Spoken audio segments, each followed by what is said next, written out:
Well, welcome back for another Inside Lansing, and today our guest is Cecilia Heiberger. Cecilia, thanks for being here. Yeah, my pleasure. And in case you don't know, Cecilia is the Superintendent of District 158 for just only a few months, right? I left until the end of June. Yeah, so we're here to just kind of celebrate you, talk about all the stuff that, started the past and head towards the future for you. So why don't we dive right in and ask you, when you first started getting into education, who was the one who influenced you? Getting into education is because of my two sons. In the past, I've worked in the field of business and finance, and I spent a lot of hours downtown traveling, and then when our sons came along, it was one of those things where I wanted to be close to them. So I needed to redefine my life and see what was more important, and having the two boys, it was the most important thing in our lives, my husband and I. So I refocused and came into education. Well, we're glad you did, and you've been here for a long time with us, and 24 years. 24 years. 24 so over those years. 24 years, how has education changed? How have you seen it change? Oh my goodness, it's changed in so many ways.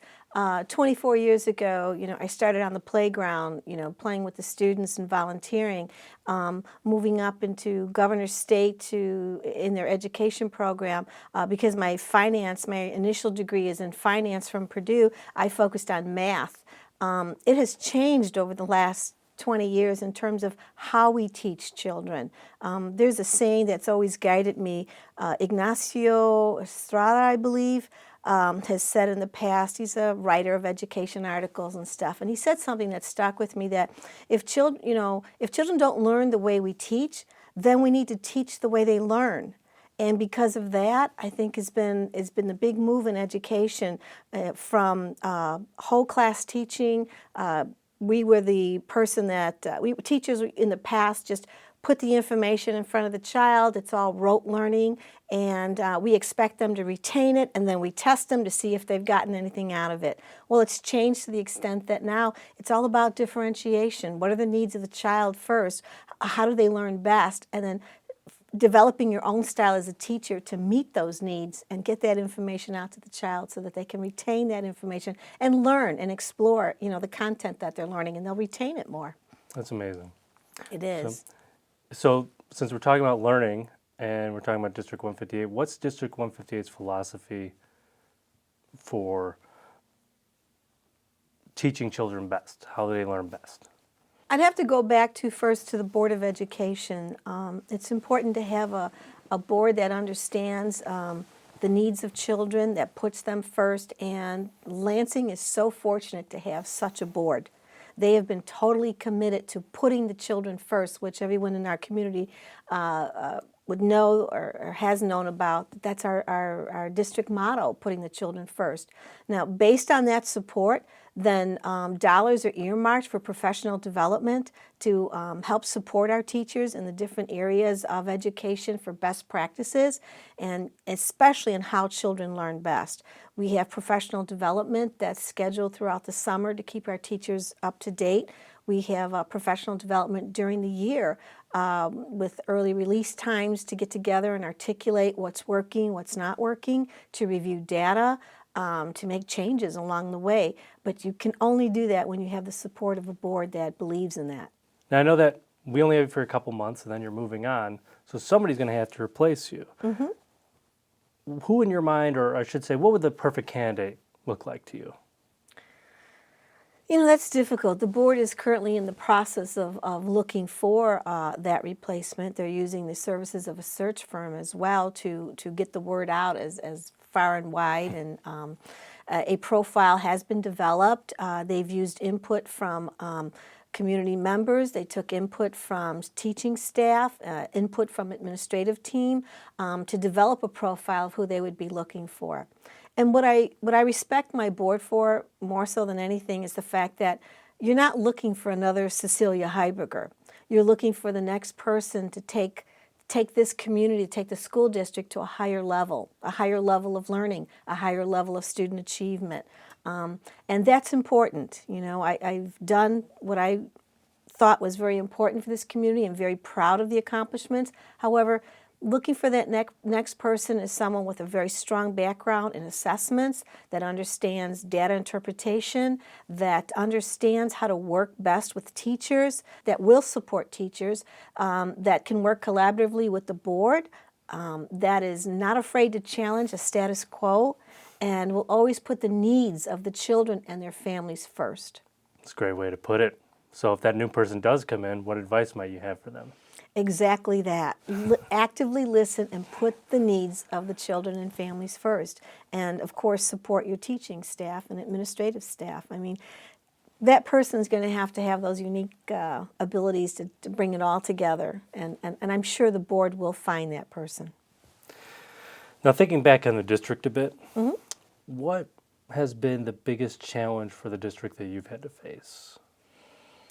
I think one of the biggest challenges was balancing the responsibility that the board and the superintendent have to the children of the community and to the taxpayers of the community. And you have to balance that, because you have to be aware of, that you take in the feelings and the thoughts. You're aware of the challenges the taxpayer has when they pay their tax bills, and the challenges that the school has when they have to meet the needs of the children with facilities, with equipment, with curriculum. And that's important. That's always been in the forefront, to balance those needs at all times. I think that we've met the primary challenge of providing the facilities for our students and meeting the needs of the latest educational technologies. Because we are a one-to-one district, meaning we have a computer device, a netbook or a laptop for every student in our district. We have. That's incredible. I didn't know that. It is. We have that in place. We have state-of-the-art. We've had smart boards, but we're already moving to smart TVs. We've done a lot of integration of technology within the curriculum, not as an add-on, but more as just a natural part of research and learning for our children. And that's difficult too. Teachers are learning, the students are teaching us how to best use this technology. But having the facilities to support all of this was a big challenge. And then we've been able to take care of this, and it was only possible because we're going back to before I was superintendent, I believe back in 2004, 2005, when the community passed that referendum. Yeah. This district will forever be grateful to the community for that, and has stand steward over those finances. As far as I'm concerned, this board has done such a great job, all of us working together, that I don't foresee any future need to have to go back to the taxpayers for anything. Since 2004, we're in 2018, we have solid fund balances.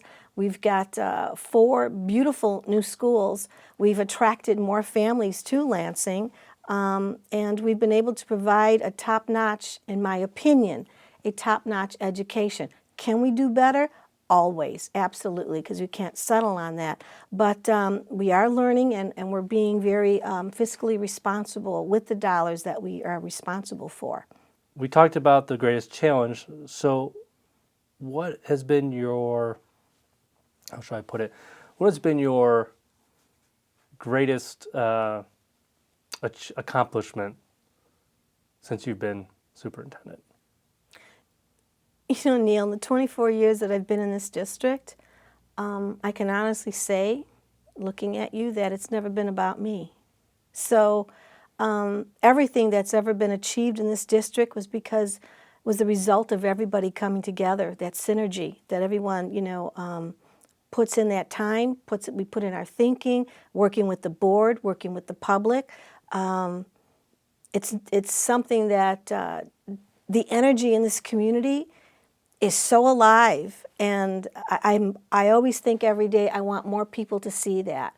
The parents that come out, the love they have for their children, what they do for the schools is phenomenal, what we have in place. Working with L&N, working with the village, past mayor, current mayor, Mayor Idem has been a great support for our schools. The trustees, everyone has come together. I would love our community to go out there and be on display as a model for other communities to follow.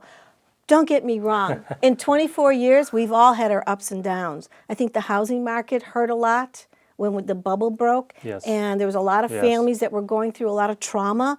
But this community withstood that. And the families, the taxpayers, and especially our senior citizens have all come out to support us and to support the schools. And I think that the schools have been one of the few pillars, I would say, in our community, one of the strengths in our community, along with the village, along with your police and fire, and coming together like that makes this community very, very strong. So it was never about me to say, oh, I did this or I did that.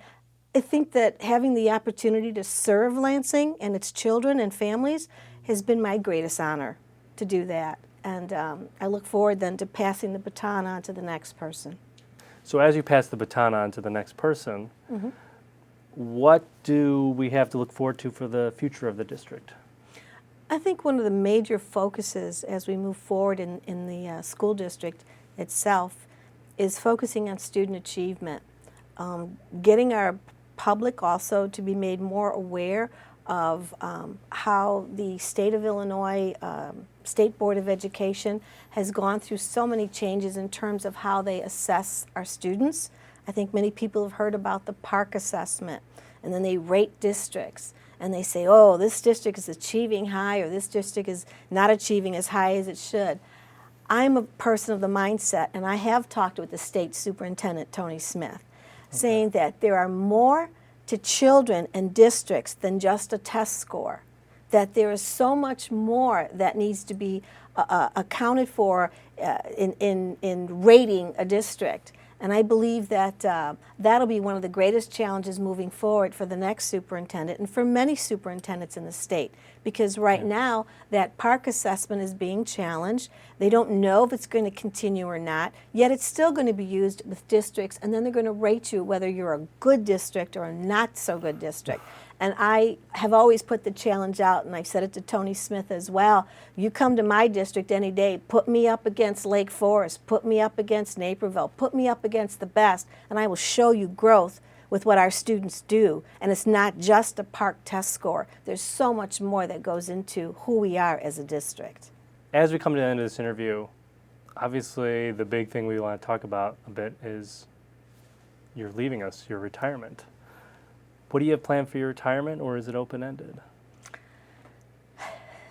At this point in my life, it's open-ended. My husband of 43 years, you know, my best friend and partner, he will be retiring in August. Oh, okay. So we hope to, you know, with our grandchild coming, we're very excited about that. We hope to travel. I want to leave in our lives open so that should there be a need, if there's, I'm thinking in terms of there's still more that I can do and more that I can give in the field of education. So I would be looking at the local universities to choose whether I want to go back to teach at that level.